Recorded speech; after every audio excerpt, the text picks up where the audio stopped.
Good morning. I'm Miss Elite United USA, Trena Myers, And I'm Mrs. United USA, Jessica Hopper.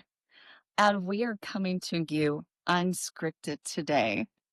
For those who follow the Royal Buzz, you'll find that this is going to be raw and Unscripted. unscripted, the real deal.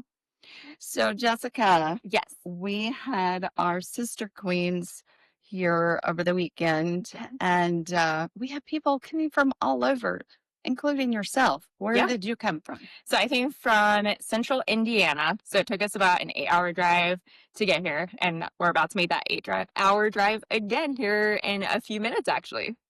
So that just goes to show you that we will travel Mm-hmm. wherever is needed For sure. to make things happen. Yeah. I myself drove from Atlanta. It wasn't bad traffic at all. I only had that's about a good. 3-hour drive, so not too bad. And then our sister queens, our littles, were just maybe an hour and a half Yeah, away. something like that. Yeah, about an hour and a half away, thankfully. Yeah, little Bama girls. Lots of fun. Yeah, it was a blast yesterday. It was a long day. But It was a blast. long day, very exhausting. For somebody like myself who is in the chronic illness community, in the rare disease community, we have what's called spoons. Okay. And the spoon theory is you're only given so many spoons a day, and you have to delegate where you're going to use those spoons. And they don't reoccur every day, So if you didn't use all your spoons in one day, it doesn't roll over. Right. So you have to be very mindful and careful about planning. Yeah. Mm-hmm. And this week has just been a little hectic. Yeah. And I definitely used up my spoons. I think you did. Yeah. I don't even have the spoon process, and I used up all my spoons. So it's pretty awesome that we're up this morning doing this for you all. We did a bunch of TikToks earlier, so this isn't even like our first thing of the day. No. Not even close. And I'm a morning person. I am not. I was up at, I think, 5 o'clock this morning and 4 o'clock yesterday morning. Yeah. I heard you a little bit, but I was like, my alarm has not gone off yet. I'm not getting up. Yeah. I just I came downstairs, made a cup of coffee, and then sat outside and listened to the birds and nature. That is really nice, though. They have a really nice, our directors have this beautiful home, and they have a really cool outside, patio section with, 2 hanging swings. It's really pretty. It's very relaxing, especially after having a long day of people in and out of the house. Right. So we had a photo shoot yesterday. Photo shoots. Yes. Plural. Plural. There were 10 outfit changes. Yes. And that was just to help the United USA system prepare for this upcoming year, and that we have enough content and information to share with viewers like you. Yep. Pretty much. We did our, for example, our winter photo shoot for Christmas. It was very hot yesterday. Yeah. And we're literally, both of us are wearing velvet dresses. Trena had a full, long sleeve and, full length velvet dress. And our directors have, a huge, I would just say, studio out there where we had, 5 different, studio backgrounds set up. And the garage doors were open, so you felt the heat, and there wasn't a lot of, air circulation despite all the fans that we tried, keep going to, blow our hair and everything. We were dying. I was ready. We'll have a natural glow to our photographs. Yeah, we were manifesting that snow up in there. That's right.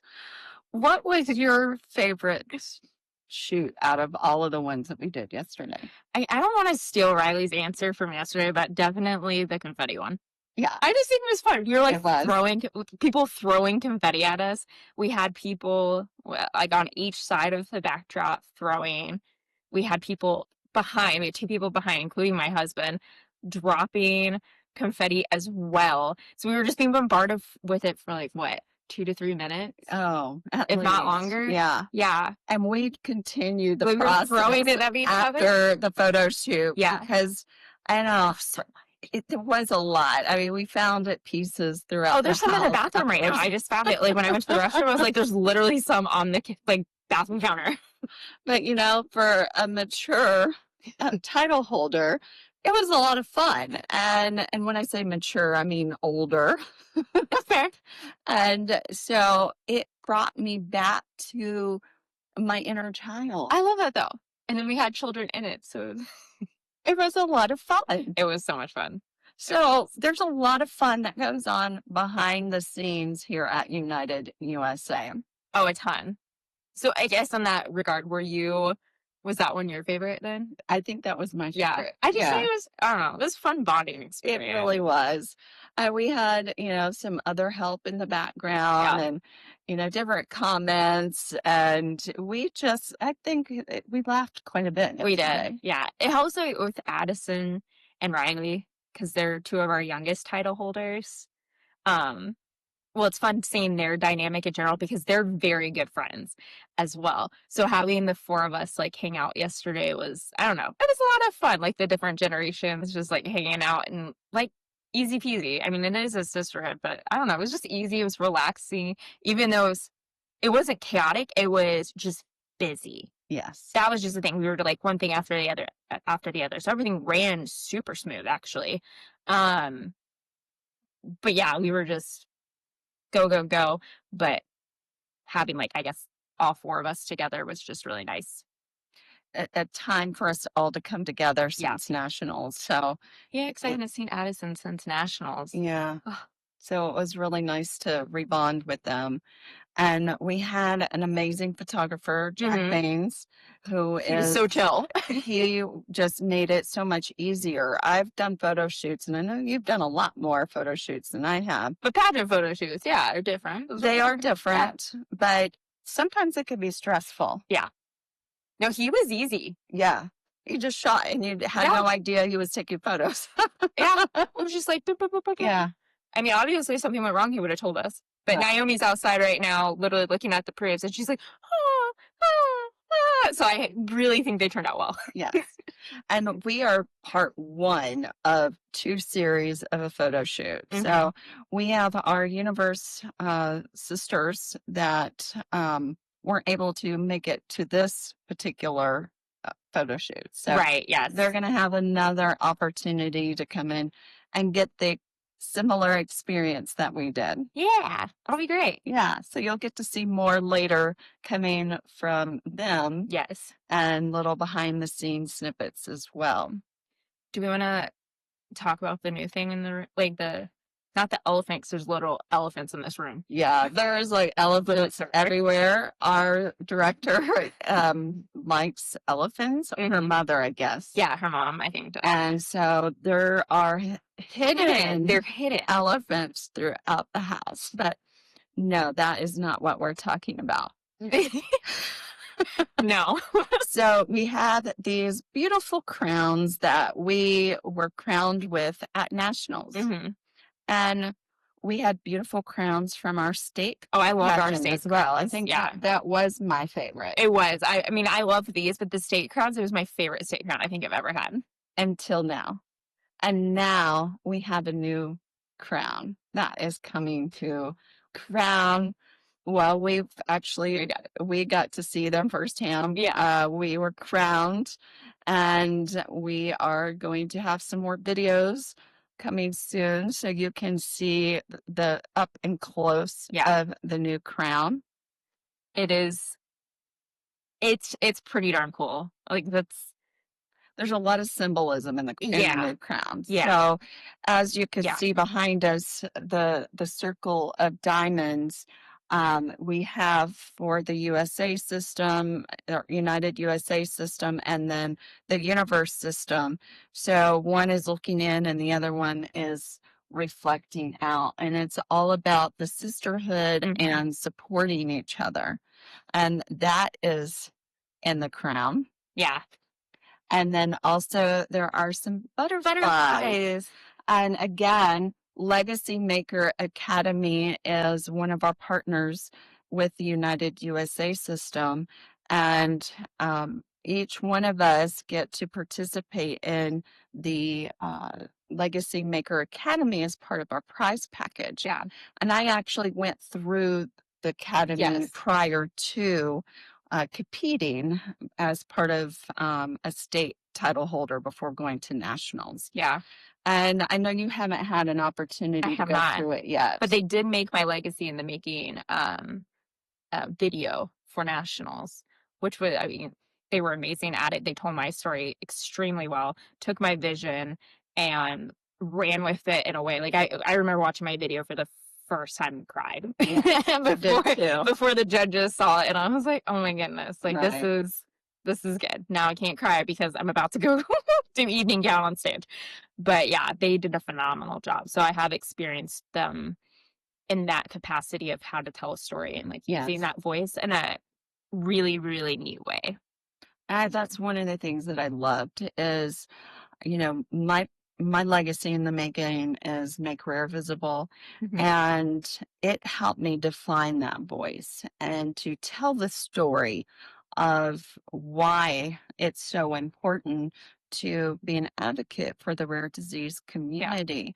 And so that is part of the legacy as well, is the butterfly, and you could see it in the new crowns as well. I know. You guys are all gonna love it. Yeah. It's heavy. It is very heavy. We were so scared yesterday because it's also like low-key, like it's expensive as well. It's very expensive. So we were all very worried, like, can have to be like delicate. So we would crown each other, like to make sure like one person, so we're each getting our own, but they sent out the first one to make sure that everything was perfect. Everything was great for our directors. And thankfully we had it for this photo shoot. So, which was great. So we each got to wear the crown multiple times yesterday, but we were treating it like the Holy Grail almost. We were like, itself was royalty. Yeah. We were like, here you go. Here's your box in between, or like your little bed. Like he had a whole setup. So we were like, yeah. So speaking of voices being amplified and this being our microphone. Oh yeah. You touched a little bit about your legacy in the making. Tell our audience who maybe hasn't seen your video or heard about your legacy in the making. Yeah, so my legacy in the making, or my passion project for the last 8 years specifically, but really it's a culmination of my entire life pretty much, is safe homes, specifically safe homes for children. So my whole platform is focused on putting an end to the cycle of child abuse. A lot of that has to do with my personal experience growing up. There's a lot, like a lot of people don't know the extent of my childhood. And at one point, like I went to like a residential like treatment center / a girls' home in order to get away from that, and then also get some help myself in that sense when I was a teenager, to having like other people in my life step in and take care of me along with my own family. And then I went into that field. That's where I got my education, along with my dance degree, which is random. But also with psychology, family science, and youth leadership development, which is interpersonal relations, is really focusing on, our communication with one another, which also has to do with like children. And then I went into social work specifically in that world to understand the welfare system itself and the specifically in Indiana what we were going through, but realizing that it was a nationwide thing. And then after that, it's a global thing. And just the process of how each culture deals with raising children and the impacts of abuse or neglect per culture really result in almost the exact same outcome, which is we're repeating the cycle over and over again. And then there's a few people, and again, we hear the stories about the few people, but don't understand how many people actually don't step out of that environment and make the course of change, or in the sense, break the chains, I guess to say, and don't realize how hard it is to break those chains. Right. And I know, I actually remember when I decided, like, I guess my whole life was a combination of still like breaking it over time, because I think God just like put it in me. Like he predestined that part, and it was the constant fight to break them. But I do remember one of the times I was specifically like, I have to like I have to separate, and that pretty much changed like a lot for me, and then started my personal journey of like moving forward, because also I grew up like in a low-key cult as well. You can watch it, Shiny Happy People on Amazon. Fry. And the second season just dropped too. And my friends were like, "Oh, I don't think you had anything to do with the second season. It was more about like Teen Mania and Acquire the Fire and the Honor Academy." I was like, I went to the Honor Academy. Wow. Yeah. So I was like, yep, low-key stole my life. Yeah. So, but it was a lot easier to digest than the first season. Sure. The first season was like my entire childhood, like watching it unfold pretty much on TV. And again, I wasn't personally in it, but there were people that we were associated, not like people we text or things like that, but people like we knew of in the community, I would say, because it's a nationwide thing. So it was interesting to hear their stories. And then I know that I'm not the only one. People coming forward and be like, I was in that too. I knew it. We always knew, but then it was just validation that everything we had gone through. Yeah. It's hard to explain to people, like, why would that happen? Absolutely, right. And so your legacy in the making is taking that experience that you went through, that trauma that you went through, in the hopes that you can make a difference in somebody else's life. Oh, for sure. That have gone through this. Oh, yeah. Yeah, that's the only reason a lot of times you keep going in certain areas, especially in lights like this, because it's not easy to talk about certain things or to put yourself out there. Being a title holder, as you know, like it's a hard job. Like this is a job. And I know I spoke about it yesterday, but there were multiple times where I wanted to quit in my journey of pageantry.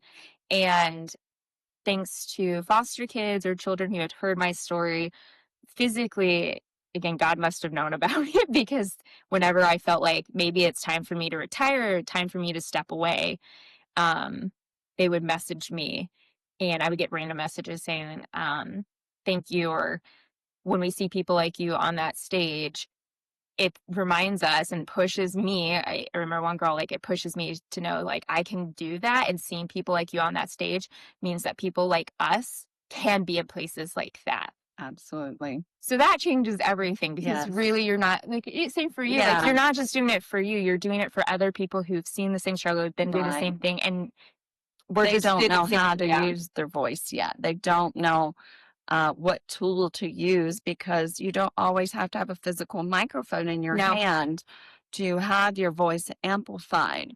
And it's the same thing. Yeah. I had walked away, I'd hung up my pageant shoes, and, the calling to the United USA system really helped me unpack, but also learn the story, how to tell it, and amplify it. And like you, I too have had numerous comments on social media or private messages from people I don't even know and didn't even know that they were following me, thanking me for being their voice, because one, they either didn't know how to use it, or two, they didn't want to use it. Yeah. Not everybody wants to have their voice heard.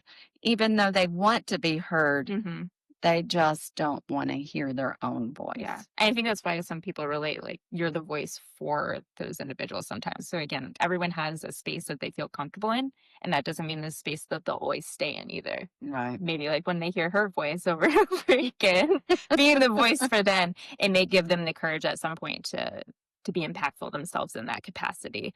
But it's all in due time. Like it took me years to actually like unfold layers of my process and like even my story and how I share it to the world. Yeah.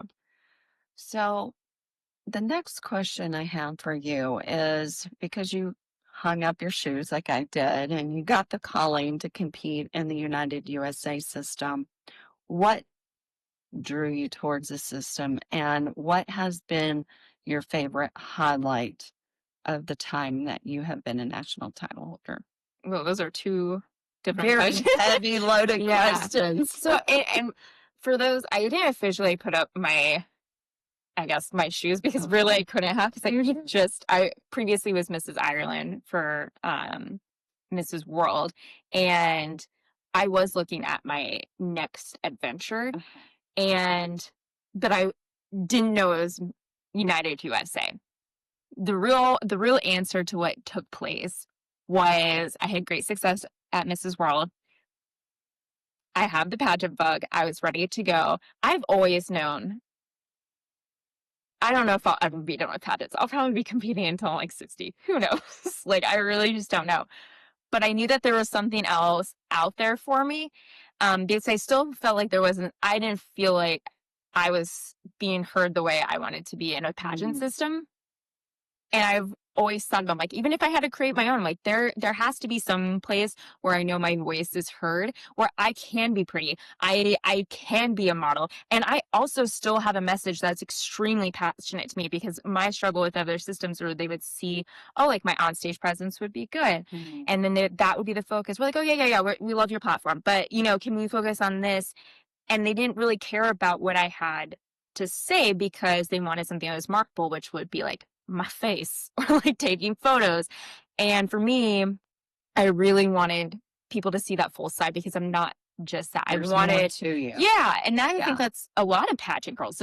We're not just one thing in one area. We have this full scope of who we are and what we're passionate about.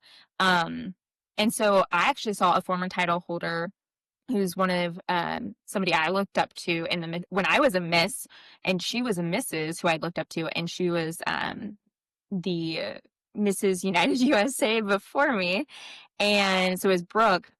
And I remember seeing all of her posts about her reign, and I trusted her. I've watched her journey. I was a Miss when she was a Mrs. for another system, and so I reached out to her wanting to know more information, and I knew if she was involved with this organization.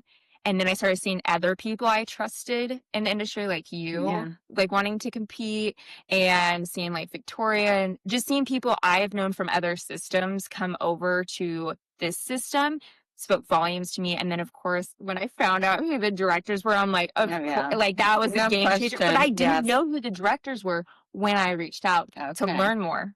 But something that's unique about this system is they have introduction calls. So if you want to compete, whether it's on the state level or national level, you do have to have a call with them, which is very unique. So I was able to understand like who they were on a more personal level, what they were looking for, what their aspirations were for the organization and their title holders. And again, whether that was on a state or national level. So that's what spoke out to me about the organization itself. So I was hooked from there. And then since then, I mean, that's a whole nother story, just because everything I wanted, I really do feel like I've gotten. If we're being unfiltered, there's a lot of drama in the pageant world. Yes. There's a lot of drama, and you hear about things happening with different systems over and over again, and this is going wrong, this is being this way, I'm not being treated right in here, or she got this, I didn't get this. Right. And I have not felt that once here.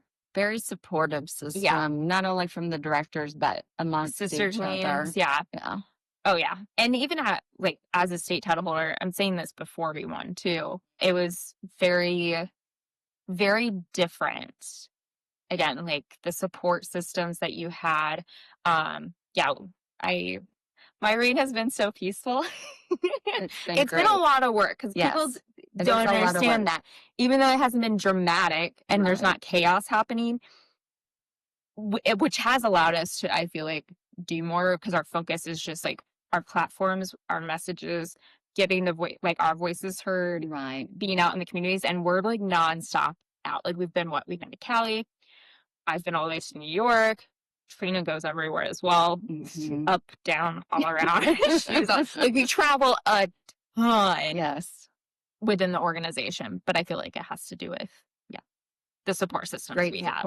Absolutely. And so, lastly, what was your favorite part so far? Oh gosh, that's really hard. It's hard to pick just one. That's the thing. So there's multiple. I would say watching you, what has been fascinating is like you're being in the indie the Indianapolis the parade. Yeah. And then your commercial with McDonald's has been pretty awesome. And this is a call out right now because that was Jessica's first job was McDonald's. It was. And my first job was Wendy's. And I've been trying to get them connected so that we can have a challenge. Oh, like Wendy's versus McDonald's? Yes, wouldn't that be so much fun? And what another great opportunity for fundraising because they do a lot of charity work. Yeah, both of them do. And a great way to pull our platforms together. Yeah. And support some really great causes. Yeah. So if I will say that was fun. Yeah. That looked like a lot of fun. And so you guys can, hashtag or tag Wendy's and McDonald's. Yeah. And maybe we'll get this to happen. I think it would be great. Yeah. Because each of the organizations have things that they're passionate about. And again, we're just voices and they're a voice too. And we want to, the more good that we can do, the better. Yeah. And if I can have a French fry at the same time, like, I'm cool with it. It is vegetarian, right? It is vegetarian. People ask all the time, like, do you actually eat McDonald's? Listen, when I am in New York, I go to New York Fashion Week every from February and September. There's the Marriott Marquis. And there is a McDonald's on Times Square right across from it. And when it's 2 a.m. after you get done modeling, there's nothing open. A McDonald's French fry sounds real good. That's all I'm going to say. I know what I like. So I'm a Wendy's girl. But I do like Wendy's fries. I like taking the Wendy's fries and dipping them in the Frosty. Okay, yeah. When I was a kid, I don't do that anymore, but yeah, my dairy insensitive, not going to happen. But yeah, that's so good. I do that all the time as a kid. I wasn't biased. So a little inside info about the two of us that you probably won't hear anywhere else. All right. Tell me issues. Yeah. So if our viewers would like to get in touch with you, what's the best way for them to do that? Really, there's two different ways. So my Instagram, which is Jessica Maria Hopper.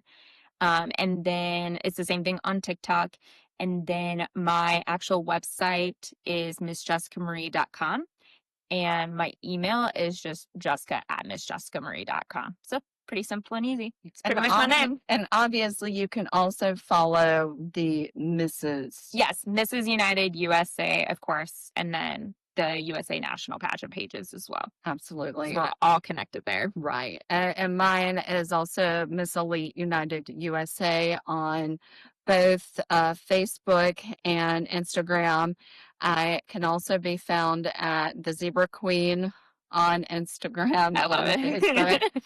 And then on TikTok as well.